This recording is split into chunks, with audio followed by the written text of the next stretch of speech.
So universalism, probably in my opinion, single-handedly the greatest threat to humanity, and has always been the greatest threat to humanity.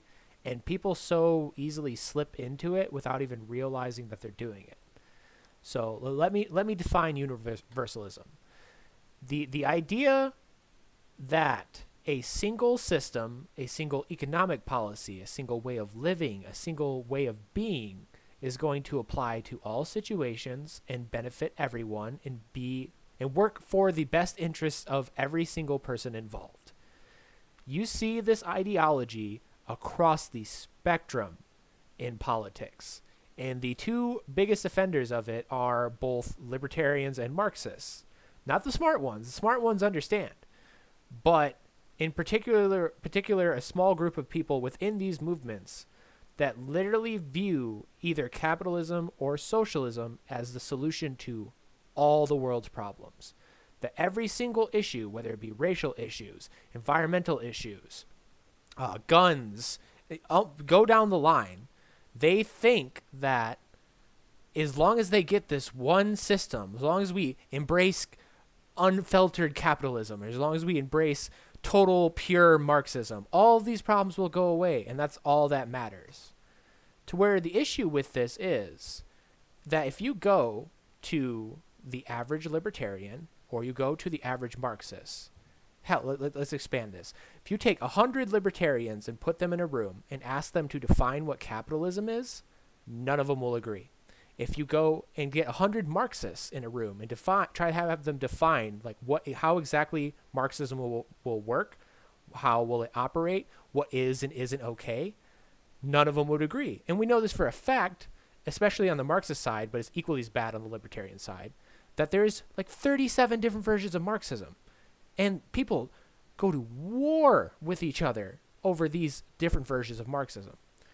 So it's not understanding that even in a religious sense, because that's how it comes across to me, it is very religious, that bowing down to the god of the philosophy is not going to just magically cause all these problems to be solved. And it's not even nearly the most important issue going on.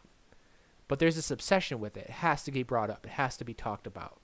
So many times hanging around like libertarian friends when I was, big involved with the Libertarian Party, they would be like desperate to bring up capitalism in conversation with people.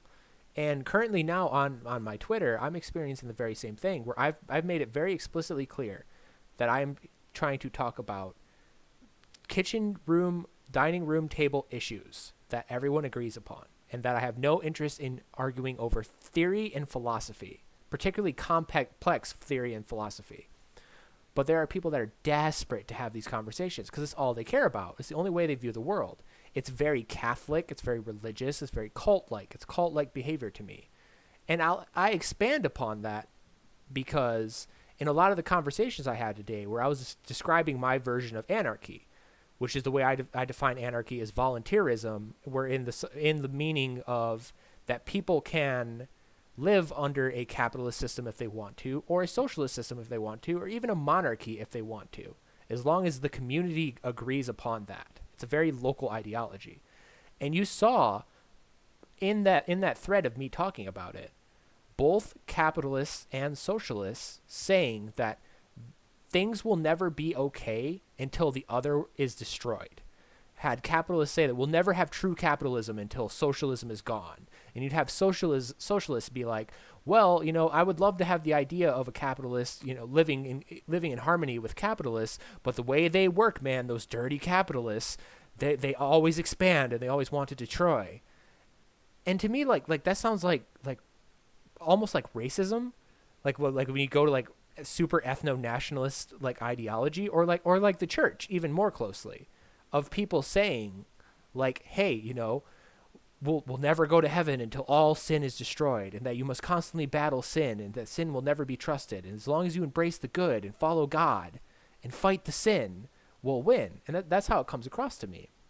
And I don't know how people don't pick up on that the assertion that if an idea exists, it is a threat, and that idea must be attacked and destroyed no matter what is size or scale. And that's authoritarian to me. That's when I say like I oppose both authoritarian capitalism and authoritarian Marxism. I oppose both authoritarian right and left. Is if you feel like you have to go on the offensive or you view someone as the enemy just because they believe different than you or they live differently from you, that is authoritarian. But they don't seem to like rationalize this, and they're so obsessed over this unified theory, this nebulous theory that they can't even agree on within themselves. At least like in the anarchist community, we understand that like there is a bunch of different kinds of anarchy and that there will be problems in anarchy. That is not a magical solution to all all the issues that go on in the world. One of the best anarchist quotes is from Michael Malice, where he lays it out very clearly that anarchy is not a promise that people will not lie, cheat, steal, and murder. Statism is a promise that it is. So even in among anarchist circles, we know there will be problems and we know things will have to be addressed, and it is not a utopian philosophy. It is not a collective, it's not an omnibus philosophy, to where a lot of socialism and a lot of capitalist like advocates view this idea of a utopia, that if we just get our way, everything will be perfect. And it ignores to me how complicated and messy people are, and that there will never be a perfect system. And that if you are so obsessed with theory and your team and your cult of economics in particular, that you would not be willing to end wars, you would not be willing to work with people on simple issues just because they have a different economic philosophy than you, then yeah, I think you're in a cult, 100%. And I think that's the biggest problem with libertarians, and I think that's the biggest problem with socialists. And I get along with people on both these sides, and there are very smart people on both these sides that get it. But it is very frustrating that there's so many that don't.